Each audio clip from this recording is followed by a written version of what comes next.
Hi and welcome. I am Wisp, and today I'm going to be talking about how to practice float cancel Nair. It's something that I see people ask about a lot, especially as beginners. They're like, what should I practice first? How do I practice, and how do I know that I got it right? So this is going to be a bit of an unclepunch tutorial showing you how to use unclepunch to know with confidence that what you're doing is right, and if you're not nailing it, how to figure out where you broke down along the way. So this is unclepunch training mode version 3 alpha 7.2, which is the last one that unclepunch released. I should have the link to this in the description. It used to be that you had to subscribe to his Patreon, but he went inactive and stopped working on it, and now I believe you can get it for free. So that's awesome. I did not change any of the OSDs. I just have frame advantage on, UCF on, obviously. Cool. So let's get into the training lab. Just gonna do Peach, Fox, FD. First things first, you can already see my controller input on the left-hand side probably, but for you won't have that. So I'm going to show you how to turn on your own input display. It's right here under General, which is super cool. And then I'm going to go to CPU options. I'm just going to turn infinite shields on forever and not have it deplete. I recommend you work with on until hit. So I'll set it to on. And then down here, you see where it says counter action shield. That means that Fox will shield grab you perfectly.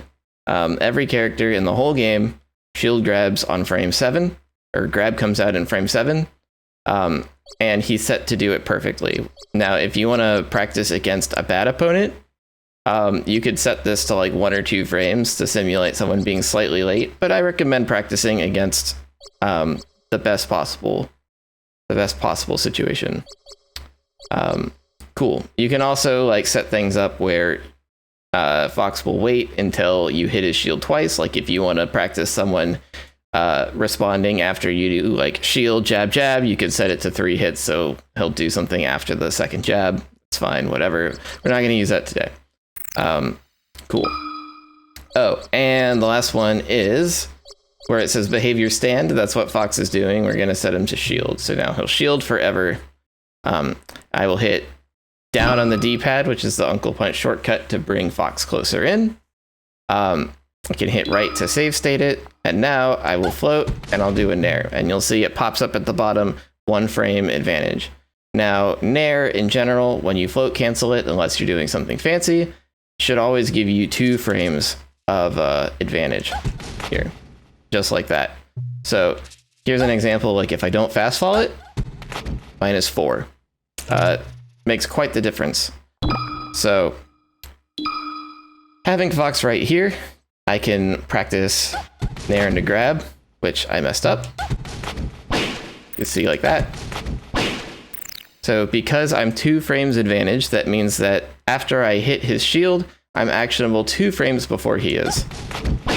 And that means that I have 2 frames to input my grab after doing the Nair.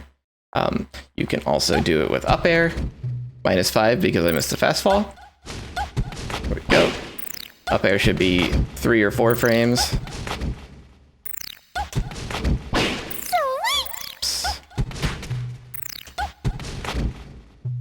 Or back air,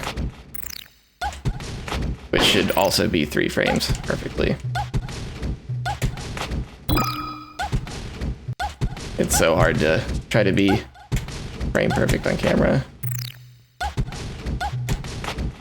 But you can see that it's very obvious.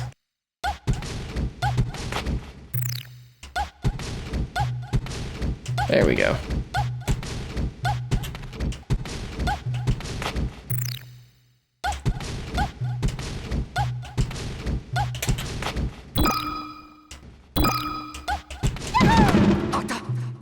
So that's all well and good. That's the core of how to practice this. you want to practice your aerials and do other things after it. So for example, like you can do forward air to dash back and know that you're not going to get grabbed by Sheik, right? Because Fox is always grabbing on the first possible hit, and you know exactly how minus you are. And you can practice like into jab, or you can practice into like down smash, which is frame 5, so you can get it even on -2. If you're not slow.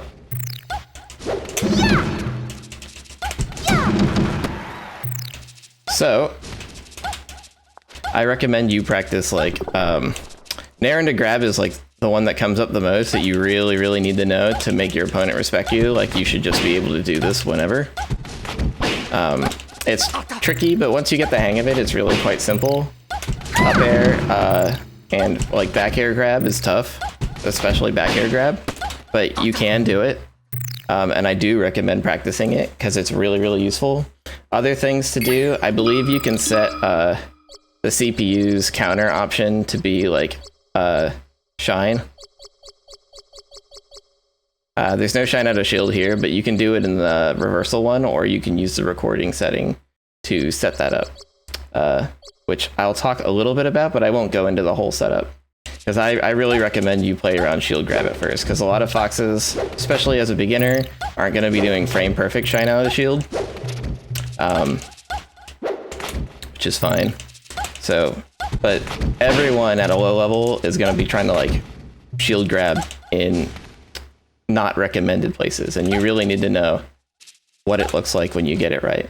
So like, for example, like if I'm up here and I try to do a Nair like this, it's -4. And like, because you have this setup to show you exactly how plus or minus you are, you don't have to guess and wonder like, oh, if I Nair like this, like if I'm trying to keep Fox out and I do that back air, like how minus am I? You're like -2, 2, 3, 4, somewhere in that range, right? And like, so that means that like, maybe if you get the -2 or that -1 and like you get the down smash perfectly, you might beat grab because down smash is frame 5. But in general, any aerial that you're doing from up here, like if you try to Nair or back air from up here like this, it's always going to be minus like this. And so that means that you have to like either know that it loses to shield or like do like a panic jab because jab is frame 3. And so you can kind of get out of some situations with the jab. I don't recommend doing it too often, but it is a thing. But now I want to talk about like if you're practicing this and you're not able to get this 2-frame advantage here like this, and you want to know like why, like where am I messing up my inputs? This is how you do that. So I'm going to go to the recording setting. I'm not going to go too deep into how the recording works, but the gist of it is you save the positions. I'm going to set the computer to record. So he's just shielding. Cool. It breaks, whatever. And now I set him to playback. And now I'm going to set the human person to record, right? And he's doing that. And now I have the 2 frames. Say I didn't like that one because I wanted to grab.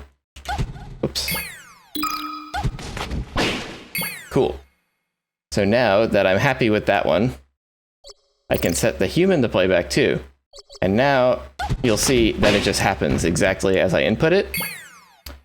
And the final piece of this to sort of debug your own inputs is we're going to go to frame advance. And so now you'll notice that nothing's happening. So I'm tapping the L button here, which is the default shortcut for going forward. Oh, there's one more thing. Info display. You have to turn this on for state name and state frame is what you want. Don't care about any of these. I'll just set them to none, just to keep it simple. Okay, so we just have state name and state frame. So we can see that Peach is in her waiting animation. So she's in her badly named landing animation because she's jumping. 2, 3, 4, 5. Airborne on the 5th frame. Fua Fua is the float state name. So we can see that after 2 frames of that, I begin my neutral air, attack air N. And it hits on frame 3. And now, Fox is in shield stun. So we can actually, it's hard to, is there a hit lag one? Hit lag is what we want. Yeah, there's hit lag. I don't think I'll trigger hit stun, but we can see that 4, 3, 2, 1, and now hit lag ends. And you can see that I have the gray stick on the controller input held down right now. And that means that my fast fall was not late. And I fall and land in 2 frames. And so now I'm in the landing animation, and you can see I'm in the 0th frame. 1, 2, 3. And I believe you can act out of that auto cancel land on frame 4. There's the 2 frame advantage that pops up. And you can see immediately I got it frame perfect-ish. Or it might be 1 frame late, because frame 4, it starts on 0, so it would be the 5th frame.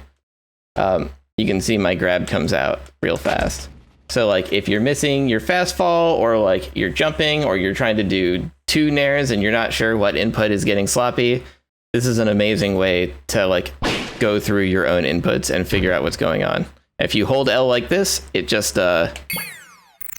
it'll play back in real time. So if I restore positions, I can play that back again. Cool. And like if I release it, I can go like start counting through the frames again. Grabbed him. Cool. So that's pretty much the extent of what I wanted to show here. This tool has been around for quite a while, and there are some tutorials on it, but there's not a whole lot of stuff that's specifically for Peach. And a lot of the stuff that is for Peach is using like older versions of unclepunch or like old 20XX builds. So I just wanted to show what I mean when I'm saying like you should practice Nair grab. And I mean specifically like you should be able to beat Fox in this position. When if I turn off the recordings again, like he shouldn't grab me there. Got him. Get destroyed. And you can test all sorts of stuff like this. So that's my little training lab intro for practicing your float cancel nairs. Good luck out there, and I hope this helped.